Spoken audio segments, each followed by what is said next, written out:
Pour aller plus loin, notre invité ce soir, Patrick Goldstein, bonsoir. Merci Bonsoir. beaucoup d'être avec nous. Je rappelle que vous êtes le patron du SAMU du Nord. On vient de l'entendre, les chiffres sont en baisse, mais le virus rôde toujours. Suffisamment pour vous inquiéter? Bien sûr. Alors, c'est une inquiétude mesurée, c'est surtout une vigilance. C'est de la vigilance sanitaire, et c'est bien de ça qu'il s'agit. Votre reportage, il est parfait, hein. Tout est dit, tout est dit. On est actuellement sous contrôle, on a peu de patients dans nos services, les réanimations, très peu de patients, et le virus est toujours là. Quand on fait des tests systématiques, on va trouver un certain nombre de patients qui sont positifs. Le principe du test, c'est de dépister effectivement des clusters pour pouvoir mieux contrôler la diffusion de cette épidémie. La résurgence de ces foyers de contamination s'explique par plus de dépistage?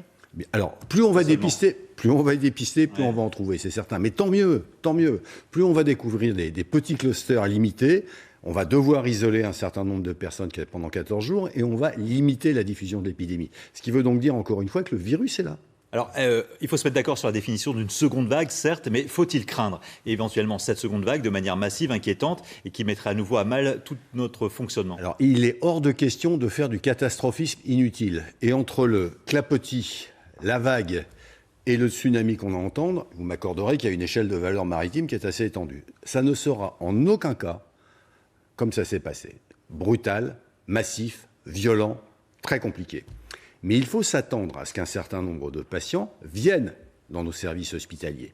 Le principe, c'est de limiter la fréquentation de ces patients dans nos services hospitaliers pour que notre système de santé ne soit pas en tension.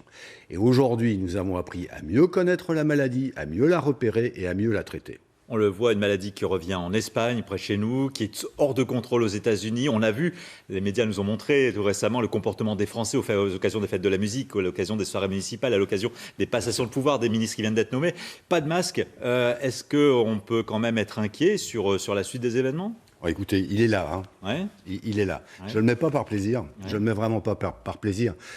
Les mesures barrières, cette sécurité collective, c'est-à-dire protégez-vous, protégez-moi, protégeons-nous, ça doit rester dans notre ADN intellectuel pendant encore plusieurs semaines et plusieurs mois. Et en tout état de cause, de toute manière, pendant cette période de vacances où on aurait tendance à se relâcher.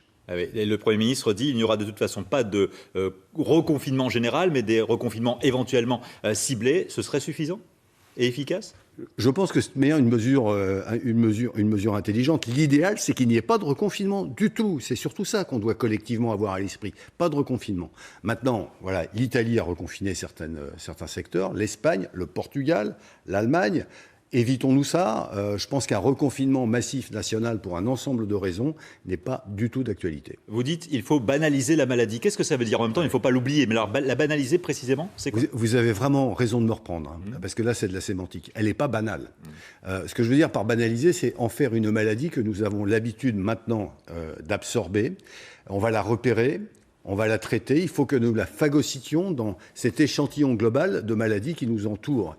C'est vraiment ça. Mais il ne faut pas, au contraire, la banaliser. Bon, et donc en la gardant sous contrôle, en adoptant et en gardant en tête les bons gestes. Merci beaucoup, Dr Goldstein, d'avoir été avec nous ce soir pour nous repréciser tout cela.